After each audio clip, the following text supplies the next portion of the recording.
Chapter 8. The Queen's Croquet Ground. A large rose tree stood near the entrance of the garden. The roses growing on it were white, but there were 3 gardeners at it, busily painting them red. Alice thought this a very curious thing, and she went nearer to watch them, and just as she came up to them she heard one of them say, "Look out now, 5. Don't go splashing paint over me like that." "I couldn't help it," said 5, in a sulky tone. 7 jogged my elbow. On which 7 looked up and said, "That's right, 5. Always lay the blame on others." "You'd better not talk," said 5. "I heard the Queen say only yesterday you deserved to be beheaded." "What for?" said the one who had spoken first. "That's none of your business, too," said 7. "Yes, it is his business," said 5, "and I'll tell him, it was for bringing the cooked tulip roots instead of onions." 7 flung down his brush, and had just begun well, of all the unjust things, when his eye chanced to fall upon Alice, as she stood watching them, and he checked himself suddenly. The others looked round also, and all of them bowed low. "Would you tell me," said Alice, a little timidly, "why you are painting those roses?" 5 and 7 said nothing, but looked at 2. 2 began in a low voice, "Why, the fact is, you see, miss, this here ought to have been a red rose tree, and we put a white one in by mistake, and if the Queen was to find it out, we should all have our heads cut off, you know. So you see, miss, we're doing our best, afore she comes, to." At this moment 5, who had been anxiously looking across the garden, called out, "The Queen! The Queen!" and the 3 gardeners instantly threw themselves flat upon their faces. There was a sound of many footsteps, and Alice looked round, eager to see the Queen. First came 10 soldiers carrying clubs. These were all shaped like the 3 gardeners, oblong and flat, with their hands and feet at the corners. Next the 10 courtiers. These were ornamented all over with diamonds, and walked 2 and 2, as the soldiers did. After these came the royal children. There were 10 of them, and the little dears came jumping merrily along hand in hand, in couples. They were all ornamented with hearts. Next came the guests, mostly kings and queens, and among them Alice recognized the white rabbit. It was talking in a hurried, nervous manner, smiling at everything that was said, and went by without noticing her.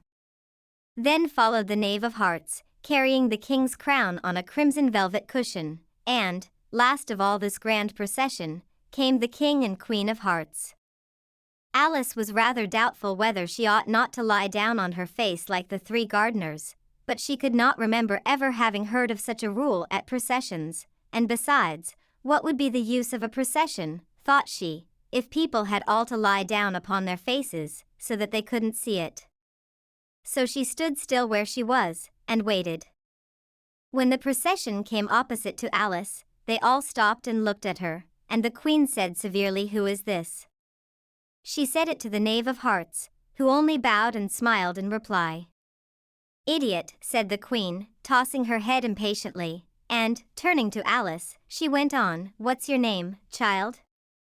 "My name is Alice, so please your Majesty," said Alice very politely, but she added, to herself, "Why, they're only a pack of cards, after all.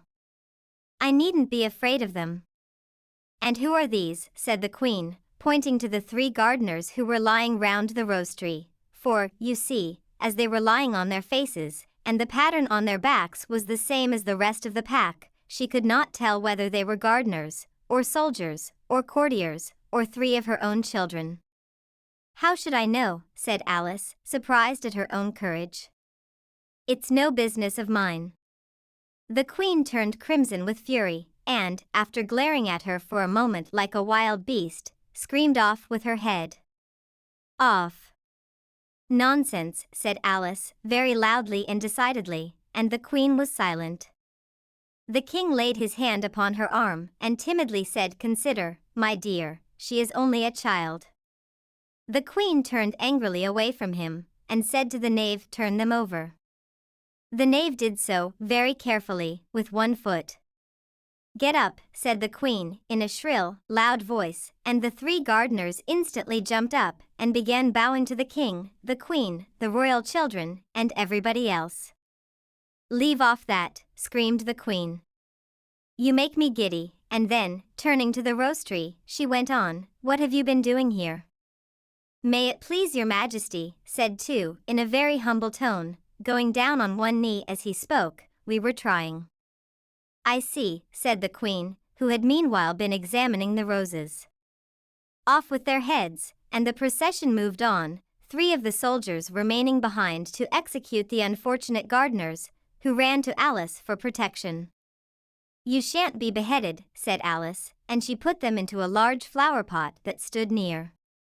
The three soldiers wandered about for a minute or two, looking for them, and then quietly marched off after the others. "Are their heads off?" shouted the queen.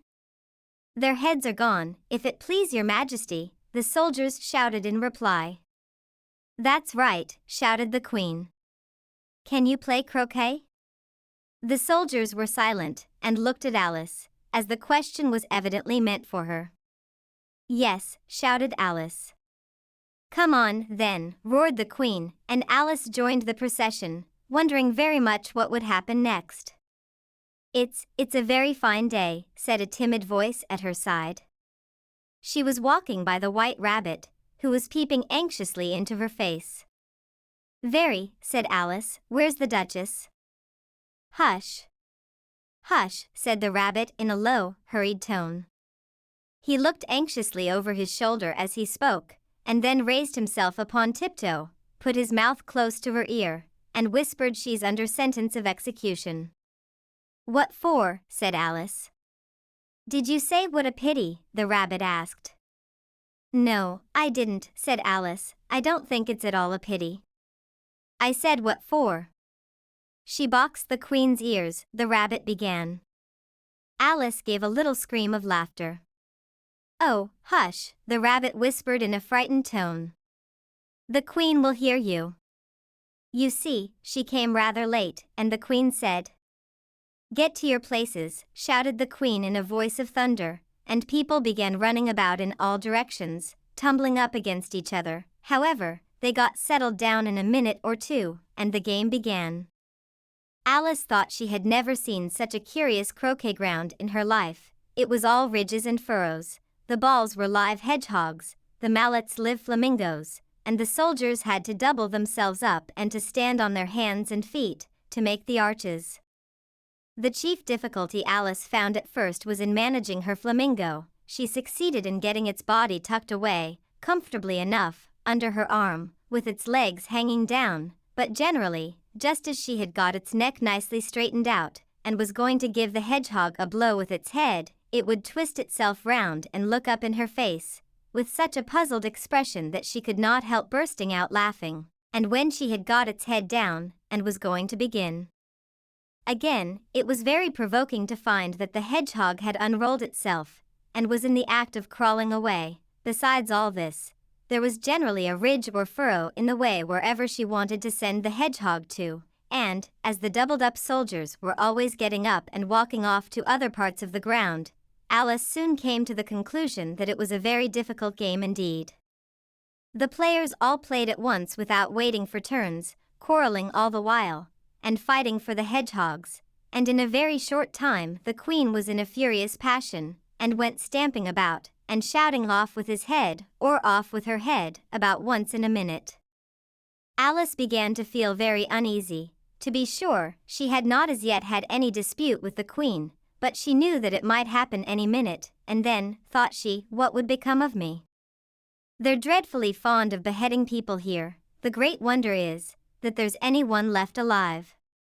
She was looking about for some way of escape, and wondering whether she could get away without being seen, when she noticed a curious appearance in the air. It puzzled her very much at first, but, after watching it a minute or two, she made it out to be a grin, and she said to herself, "It's the Cheshire Cat. Now I shall have somebody to talk to."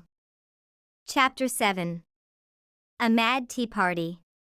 There was a table set out under a tree in front of the house, and the March Hare and the Hatter were having tea at it. A dormouse was sitting between them, fast asleep, and the other two were using it as a cushion, resting their elbows on it, and talking over its head. Very uncomfortable for the dormouse, thought Alice, only, as it's asleep, I suppose it doesn't mind. The table was a large one, but the three were all crowded together at one corner of it. No room. No room, they cried out when they saw Alice coming. There's plenty of room, said Alice indignantly, and she sat down in a large armchair at one end of the table. Have some wine, the March Hare said in an encouraging tone. Alice looked all round the table, but there was nothing on it but tea. I don't see any wine, she remarked. There isn't any, said the March Hare. Then it wasn't very civil of you to offer it, said Alice angrily. It wasn't very civil of you to sit down without being invited, said the March Hare. I didn't know it was your table, said Alice, it's laid for a great many more than 3. Your hair wants cutting, said the Hatter. He had been looking at Alice for some time with great curiosity, and this was his first speech. You should learn not to make personal remarks, Alice said with some severity, it's very rude. The Hatter opened his eyes very wide on hearing this, but all he said was, why is a raven like a writing desk? Come, we shall have some fun now, thought Alice. I'm glad they've begun asking riddles, I believe I can guess that, she added aloud. Do you mean that you think you can find out the answer to it, said the March Hare. Exactly so, said Alice.